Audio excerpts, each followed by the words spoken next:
नमस्कार, आप देख रहे हैं कंज्यूमर अड्डा और आपके साथ मैं हूं विपिन भट्ट। डोनाल्ड ट्रंप के दोबारा प्रेसिडेंट बनने के बाद से भारतीय मिडिल क्लास के अमेरिकन ड्रीम को लगातार कई झटके लगे हैं। कभी माइग्रेशन पर टिप्पणी, कभी छात्रों पर कड़ाई, तो कभी यूनिवर्सिटीज पर शिकंजा। अभी तक ट्रंप के हर कदम को एक टेम्पररी दिक्कत मानकर लोग आगे बढ़ते रहे, लेकिन अब H-1B वीजा की फीस में 30-40 गुना की बढ़ोतरी हो गई है। मतलब जो वीजा $2 से $5,000 में मिल जाता था, उसके लिए अब $1 लाख चुकाने होंगे। यानी 4-5 लाख रुपए का काम अब 80-90 लाख रुपए में होगा। H-1B वीजा वैसे तो आप सब जानते हैं, लेकिन जो लोग नहीं जानते उन्हें बता दूं कि अगर अमेरिका में आपको कोई काम करना है, एज ए प्रोफेशनल आप अमेरिका में एंट्री करना चाहते हैं, वहां जाके कोई नौकरी करना चाहते हैं, तो जो वीज़ा लगता है वो कहलाता है H-1B वीज़ा। और ये इंडियन आईटी सेक्टर में बड़ा फेमस वीज़ा है। तो आईटी एग्जीक्यूटिव, इंजीनियर, डॉक्टर और इस तरह के पेशे में लोग इसी H-1B वीज़ा के जरिए अमेरिका जाते हैं। अब कंपनियां वीज़ा स्पॉन्सर करने में हिचकिचाएंगी। स्टूडेंट F-1 वीज़ा पर अमेरिका में पढ़ते हैं तो इस उम्मीद में कि कहीं काम मिल जाएगा और H-1B वीज़ा भी हाथों हाथ आ जाएगा। जब अमेरिका में वर्क वीज़ा इतना महंगा हो जाएगा तो स्टूडेंट्स का मुंह भी घटेगा ही घटेगा और नौकरियों के मौके भी घटते हुए नजर आएंगे। यहाँ की आईटी कंपनियां जो वहां दफ्तर बनाकर यहां से प्रोफेशनल्स को ले जाती हैं, उनका काम भी डेफिनेटली महंगा हो जाएगा। ऐसे में ये सोचने का वक्त आ गया है कि क्या पढ़ाई, नौकरी और स्थायी तौर पर अमेरिका में बसने के लिए अमेरिका का विकल्प खोजने का वक्त आ गया है। और क्या अमेरिका में ये माहौल परमानेंट रहेगा या बदल भी सकता है? क्या भारतीय टैलेंट का फायदा उठाने के लिए अब अमेरिकी कंपनियां उल्टा भारत में दफ्तर खोलेंगी? जीसीसीज की चर्चा हम लगातार सुनते हैं। ग्लोबल कैपेबिलिटी सेंटर तो एक रिवर्स ट्रेंड दिखाई देगा। बहुत सारे सवाल हैं जो इस H-1B वीजा डिबेट से अब उठ रहे हैं। तो आज हम भी इस H-1B वीजा पर बात करेंगे, लेकिन यहां बात थोड़ी फ्यूचरिस्टिक होगी। हमारा फोकस होगा कि जो व्यक्ति, जो बच्चे आज यहाँ ये सोच के पढ़ रहे हैं या ये सोच के अपने करियर को डिज़ाइन कर रहे हैं कि एक दिन हमें अमेरिका जाना है, या आप आईटी प्रोफेशनल है या किसी और तरह के प्रोफेशनल में हैं और H-1B वीज़ा का इंतज़ार आपको भी था, तो क्या अब आपका वो ड्रीम पूरा होगा? साथ ही इसके क्या कोई और विकल्प हैं? अगर अमेरिका नहीं तो दूसरे कौन से देश या फिर अपना ही देश? ये सारी बातें आज हम करेंगे और इसके लिए हमारे साथ दो खास मेहमान हैं। एमरेस कंसल्टिंग की फाउंडर श्रुति स्वरूप और टीम लीज डिग्री अप्रेंटिसशिप के सीईओ डॉक्टर निपुण शर्मा। आप दोनों का बहुत बहुत स्वागत है। तो डॉक्टर शर्मा, अब जबकि H-1B वीज़ा इतना महंगा हो गया है, मतलब ऑलमोस्ट कई गुना की उसमें बढ़ोतरी हो गई है, पहली बात तो ये हो गई है, तो क्या ये परमानेंट है या कभी आगे पीछे जब तक ट्रंप साहब हैं तब तक की बात है और फिर ये नॉर्मलाइज हो जाएगी? क्या ऐसी कोई उम्मीद है? देखिए, हमको हमेशा ये देखना है कि कौन से फैक्टर्स हमारे कंट्रोल में हैं और कौन से फैक्टर्स हमारे कंट्रोल में नहीं है। ये हम देख रहे हैं कि ग्लोबल अनसर्टेनिटी बढ़ती जा रही है एंड स्टेबिलिटी बिल्कुल नहीं है पॉलिसीज के अंदर। तो हमको ये फोकस करना है कि हम किन चीजों के ऊपर हमारा अपना कंट्रोल है। तो देखिए, आज जो अमेरिका की इकोनॉमी है वो सर्विस इकोनॉमी है और उसमें अगर आप देखेंगे जो सबसे ज्यादा जिन कंपनीज का मार्केट कैपिटलाइजेशन में ग्रोथ हो रहा है वो सब टेक कंपनीज हैं। तो जो इंडिया के बच्चे हैं उनको ये देखना पड़ेगा कि कौन सी ऐसी स्किल्स हैं जो अमेरिका में डिमांड है, और उसके लिए 3 तरीके होंगे। एक तो ये कि आप उन कंपनीज तक पहुंच सकते हैं। अगर आप एआई में, एमएल में, बायोटेक में, मशीन लर्निंग, साइबर सिक्योरिटी, इन फील्ड्स के अंदर जिनकी रिक्वायरमेंट अमेरिका में है, उसके अंदर आप स्पेशलाइज कर सकते हैं, तो आप एक तरीका है आप रिमोट जॉब कर सकते हैं। रिमोट जॉब के लिए आपके पास इन एरियाज में स्किल होनी चाहिए, सर्टिफिकेशंस होने चाहिए और कुछ स्किल्स आपके पास होनी चाहिए जैसे कम्युनिकेशन स्किल्स, कोलैबोरेशन और डॉक्यूमेंटेशन। दूसरा तरीका ये है कि कंपनी आप तक पहुंचेंगी through global capability centre. Vipin ji, जैसे आपने बोला, तो ऑलरेडी करीबन 2000 टॉप कंपनीज के ग्लोबल कैपेबिलिटी सेंटर इंडिया के अंदर हैं। $60 बिलियन का वो रेवेन्यू जनरेट कर रहे हैं। तो आप ग्लोबल कैपेबिलिटी सेंटर में अपने भारत वर्ष में रहते हुए आपको एक इनोवेटिव काम करने की अपॉर्चुनिटी मिल सकती है। और तीसरा अपॉर्चुनिटी ये है कि जो लोग आज H-1B वीजा में आज अमेरिका में काम कर रहे हैं, उनको अगर अनसर्टेनिटी फेस हुई तो वो भारत वापस आएंगे और यहाँ पे आके स्टार्टअप्स करेंगे और वो स्टार्टअप्स भी एक्सपेक्टेड है कि टेक के फील्ड में होंगे, एआई, एमएल, बायोटेक एक्सेट्रा के क्षेत्रों में, और वहां पर भी हमारे युवाओं को उन स्टार्टअप्स के अंदर काम करने का मौका मिलेगा। और आज जो जितने भी वेंचर हैं वो अच्छे टैलेंटेड लोगों के द्वारा स्टार्टेड स्टार्टअप्स पे पैसा लगाने के लिए बिल्कुल तैयार हैं। तो ये 3 तरह से हम युवा जो है इन अपॉर्चुनिटीज को कैप्चर कर सकते हैं because of tighter H1B fees and norms.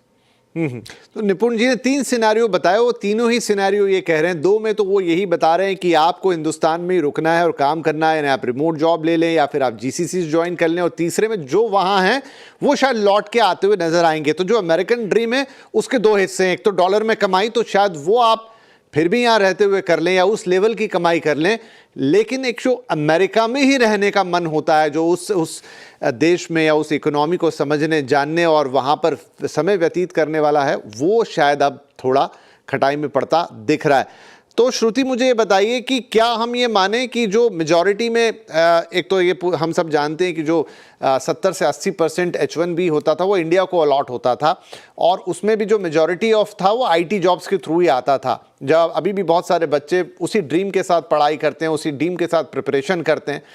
तो अब एक औसत आईटी एम्प्लॉय की जो सैलरी होती है वो करीब $2 लाख के आसपास होती है। अगर $1 लाख उस वीज़ा में ही लग जाएगा तो कंपनियों के लिए वो कॉस्ट बियर करना आसान नहीं रहेगा। हो सकता है कुछ एक कंपनियां कर लें, हमें अभी नहीं पता है, लेकिन मेजॉरिटी ऑफ कंपनियां अपना हाथ उससे खींचती हुई ही नजर आएंगी, क्योंकि उनको भी अपने मार्जिन्स देखने हैं। तो क्या ये कह सकते हैं कि जो अब तक H1B वीज़ा का पैटर्न था वो चेंज हो जाएगा, और जिस तरीके से जिस क्वालिफिकेशन के जिस तनख्वाह वाले लोग जाते थे, कम से कम अब उनको दोबारा सोचने की जरूरत है? ग्रेट क्वेश्चन इसलिए क्योंकि आई थिंक सब अभी हम हर जगह यही बातचीत चल रही है कि अब इसमें आगे क्या होगा। चेंज हमें ऑलरेडी दिख गया है। हम ऑर्गेनाइजेशन से जब बात करते हैं तो ऑर्गेनाइजेशंस खुद अभी चाह रही हैं कि हम L1 वीजा पे या तो लोगों को ले, या फिर हम ऑप्शंस देखें कि हम अंदर ही अंदर कैसे रोटेट कर सकते हैं। देखिए, कॉन्सेप्ट बहुत अच्छा है। What US is trying to do, US चाह रही है कि हम अपने ही लोगों को एम्प्लॉय करें, हमारे अमेरिकन में ज्यादा अपॉर्चुनिटी वहां उन लोगों को आए। उससे हमारे पास ये सिचुएशन है इंडियंस के पास, जो आप कह रहे थे मैक्सिमम H1Bs इंडियन के पास जाते थे। एक अमेरिकन ड्रीम होता था आज for the last 30-40-50 years. I think अब वो अमेरिकन ड्रीम की जगह हमें शायद European dream, middle east dream वो सोचना पड़ेगा। अपॉर्चुनिटीज अभी भी है, आएंगी भी, और पर ये है कि कितनी होंगी, कम तो ऑब्वियसली हो जाएंगी। L1 की ज्यादा अपॉर्चुनिटीज आएंगी। L1 वीजा के रेगुलेशंस डिफरेंट होते हैं, तो अब हमें देखना पड़ेगा, और ये कितने साल चलता है ये भी हमें नहीं पता। जैसे आप पहले भी कह रहे थे, ये सिर्फ ट्रम्प एडमिनिस्ट्रेशन तक रहेगा, आगे रहेगा, अभी हमें कुछ भी नहीं पता है। बट हाँ, चेंजेस हमें ऑलरेडी दिखने शुरू हो गए हैं। कॉन्वर्सेशंस जो ऑर्गेनाइजेशंस के साथ हो रही हैं वो चेंज होनी शुरू हो गई हैं। कैसे ये अनफॉल होता है, ये अब देखने वाली बात है। तो मैं खास तौर पे ये सवाल उन बच्चों के लिए पूछना चाह रहा था, लेकिन आप दोनों ने ही कहा कि हाँ, क्या अपॉर्चुनिटीज हो सकती है। निपुण, आपने बताया कि 3 सिनेरियो आपको बनते हुए नजर आएंगे। नो डाउट कि जीसीसीज की काफ़ी बातचीत अब देश के अंदर होने लगी है, और साथ में यह है कि रिमोट जॉब, अब तो आप ऐसे युग में हैं जहां पर रिमोट जॉब्स के लिए, लेकिन अगर मान लीजिए फिर भी किसी को लगता है कि मुझे यूएस या उस लेवल पे जाके काम करना है, इंटरनेशनल लेवल पे काम करना है, तो अब उसके लिए क्या तरीका होगा? सुना तो मैंने ये भी था, बट अभी कोई कंफर्मेशन नहीं है कि ये लॉटरी सिस्टम भी बंद होगा और फिर बहुत ही हाई स्किल्ड लोगों को बुलाया जाएगा। मतलब आप हाईली क्वालिफाइड हैं, जो आसानी से या तो अमेरिका में मिलते नहीं, या मिलते हैं तो उनकी कॉस्ट इतनी एक्स्ट्रॉर्डिनरी होती है, जो कि उस मुकाबले में अभी भी आपको किसी को इनसोर्स करना ज़्यादा आसान होगा। फिर भी वो कौन सी जगह बचती हैं? तो देखिए, इसके अंदर 2-3 चीजें हैं। एक तो अगर लॉटरी सिस्टम हटता है और मेरिट बेस्ड सिस्टम आता है, तो वो तो आई थिंक एक वेलकम मूव होगी, बिकॉज उसमें जो मेरिटोक्रेटिक सिस्टम है उसको बढ़ावा मिलेगा। दूसरी चीज है कि आज जो अमेरिका में लोग काम कर रहे हैं, अगर H1B वीजा में दिक्कत आएगी तो वो एक कॉन्सेप्ट है नियर शोरिंग।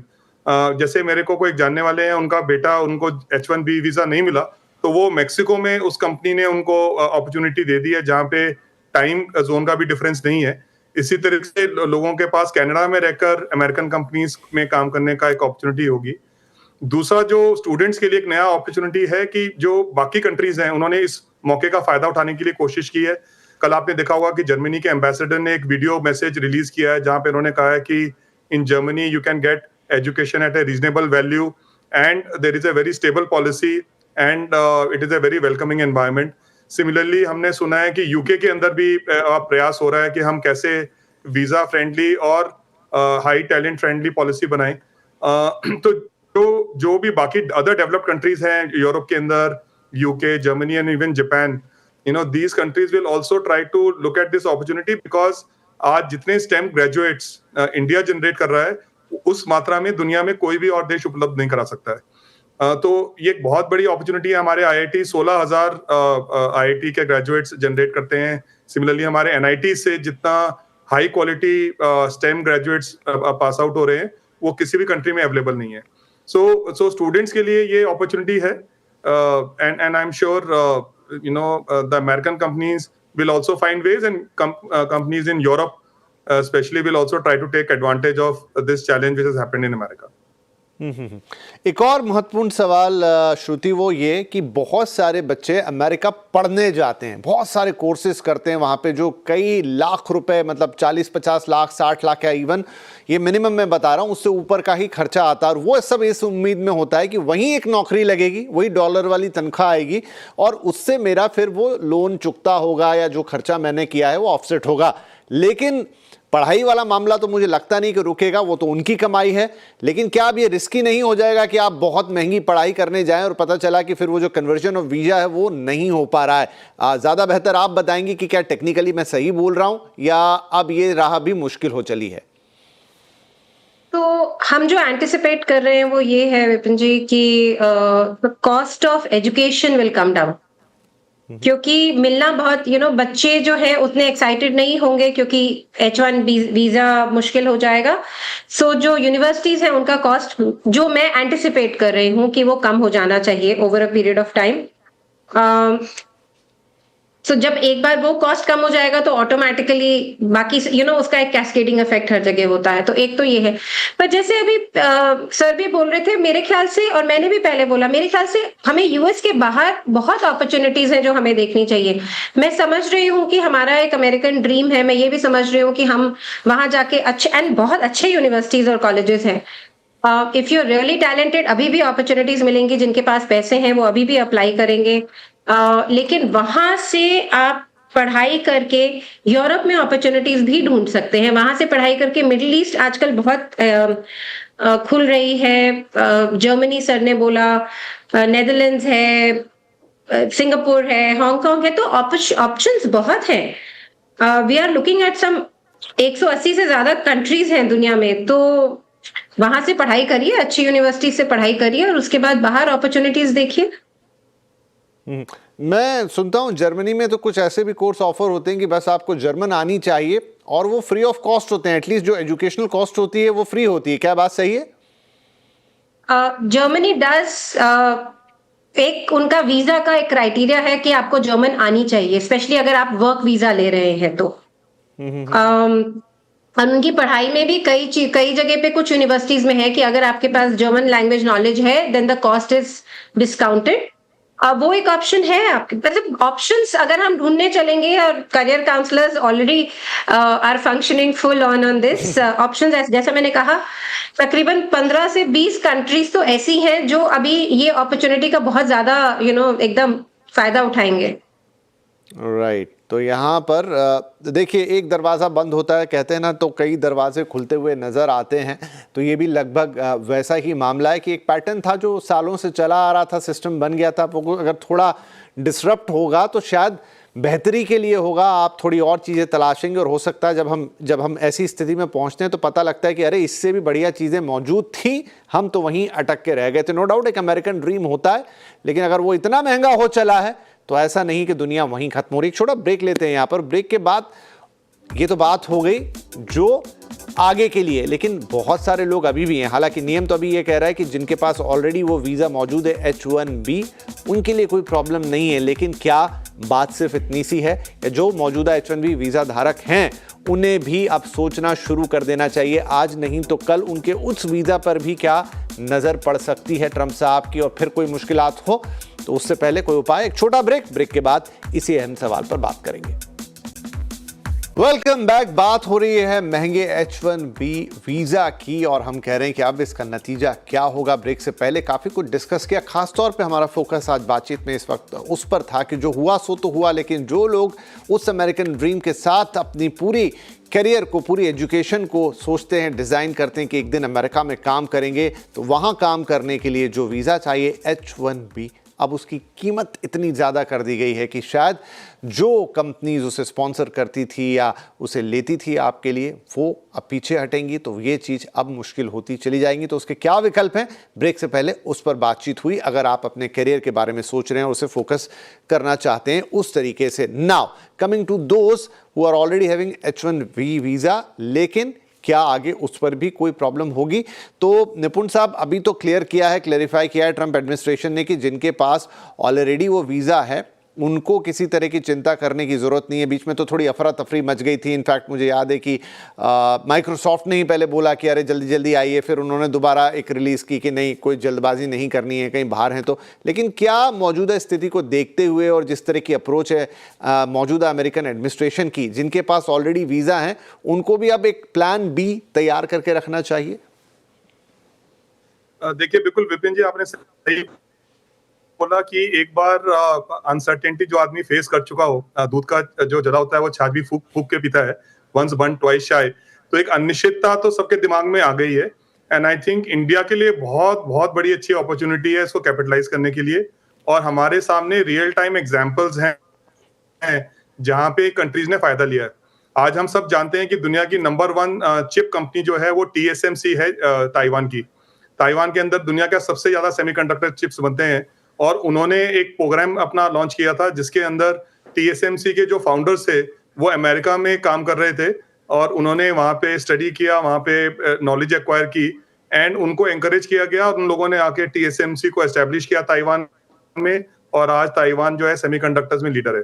इसी तरीके से चाइना ने भी कुछ वर्ष पहले एक 1000 टैलेंट्स प्लान लॉन्च किया, जिसके अंदर उन्होंने जो आने वाले लोग थे उनको ग्रांट्स दी, उनको अपना स्टार्टअप सेटअप करने के लिए फंडिंग की, उनको अपने नेशनल रिसर्च फाउंडेशंस के अंदर अच्छी पोजीशन दी, अपने एकेडमिक्स और यूनिवर्सिटीज के अंदर रिसर्च के लिए उनको ग्रांट्स और फंड्स दिया।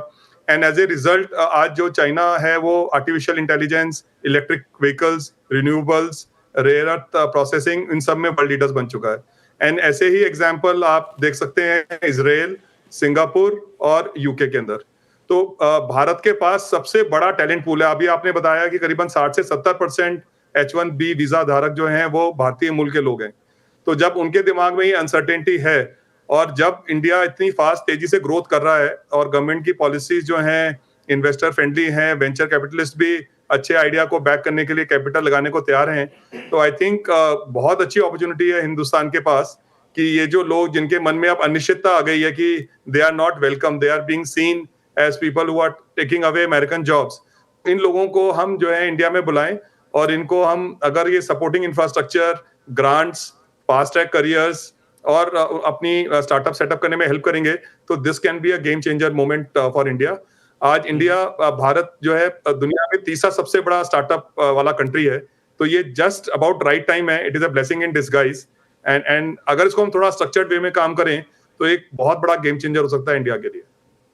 राइट, बिल्कुल सही। तो श्रुति मैम, ये तो एक तरीके का है कि स्टार्टअप और वहाँ पे बड़ा पुश मिल सकता है। दूसरा GCCs की, यानी ग्लोबल कैपेबिलिटी सेंटर्स, सभी दर्शकों की सहूलियत के लिए, कि ये जैसा आप आउटसोर्सिंग देखते हैं, इनसोर्सिंग का तरीका है कि बड़ी बड़ी कंपनियां आके भारत में अपने दफ्तर खोलती है और एम्प्लॉयज से यहाँ काम कराती है। हालांकि एक high level white collar jobs होते हैं, लेकिन क्या अब वो GCCs जो 2025 में, जस्ट मैं आपको एक आइडिया के लिए बता रहा हूँ, अभी तक का सबसे बेहतरीन फर्स्ट हाफ है जब GCC लीजिंग, मतलब जो दफ्तर वो लोग खरीदते हैं, मैक्सिमम बाइंग हुई है, क्या अब ये प्रोसेस और तेज होती हुई नजर आएगी? जैसे निपुण जी भी कह रहे थे, अपॉर्चुनिटीज अभी इस समय बहुत हैवी है इंडिया के लिए।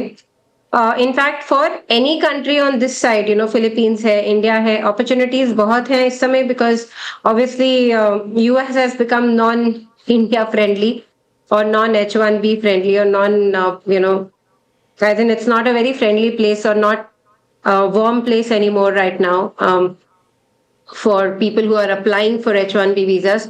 So it's a great opportunity. GCCs it may just increase, it may not increase. It's too early अभी कि हम ये बोलें कि इसमें क्या होगा क्या नहीं होगा. मैं इसमें अभी वेट एंड वॉच एक नीति इसमें अपनाऊंगी कि देखना पड़ेगा क्या क्या चेंजेस रियली आएंगे. पैंडेमिक ने हमें एक चीज जरूर सिखाई है, अजाइल होना. पैंडेमिक ने हमें ये जरूर सिखाया है कि चीजें अचानक से बदल सकती हैं, तो इसलिए वेट करें, वॉच करें. अनसर्टेनिटीज बहुत है इस समय, क्लैरिटी मिलने में थोड़ा टाइम लगेगा. और जो अभी चेंज हो रहा है, जो मैंने आपसे कहा, वो अगले 2 साल 3 साल रहेगा नहीं रहेगा, अभी हमें कुछ भी नहीं पता है. ये भी हो सकता है जीसीसी इन्वॉल्वमेंट बढ़ जाए और उसके बाद अगले 3 साल में कम हो जाए. ये भी हो सकता है कि इंडिया की जगह फिलीपींस में हो जाए. तो अभी we'll have to wait and watch. जी ठीक है, लेकिन मैं इस कार्यक्रम का अंत इस बात से करना चाहूँगा कि डिसरप्शंस जो होते हैं वो कई बार अच्छे भी होते हैं. वो एक जो आपकी वस्तु स्थिति बनी रहती है, एक जो एक जैसी चीज़ बनी रहती है, उसको तोड़ते हैं. और जब जब ऐसा होता है आप नई राहें तलाशते हैं, और नई राहें तलाशते हैं तो बेहतर परिणाम भी पाते हैं. तो शायद ये भी एक ऐसा मौका है जो हम अभी देख रहे हैं कि टैरिफ्स के कारण मैन्युफैक्चरिंग को जो हो रहा है, प्रधानमंत्री ने जो स्वदेशी का नारा दिया है, मेड इन इंडिया को फिर से एक बार प्रमोट किया है, उसी तरीके से अब हम जॉब्स इन इंडिया या jobs away from America, anywhere in the world, बहुत कुछ है जो सोचा और देखा जा सकता है. यानी बहुत सारी नई राहें हैं अगर कोई एक चीज़ या एक राह मुश्किल होती है तो. बहुत बहुत शुक्रिया आप दोनों ही मेहमानों का इस कार्यक्रम में हमारे साथ जुड़ने के लिए और इनसाइटफुल बातें हमें बताने के लिए. धन्यवाद. नमस्कार.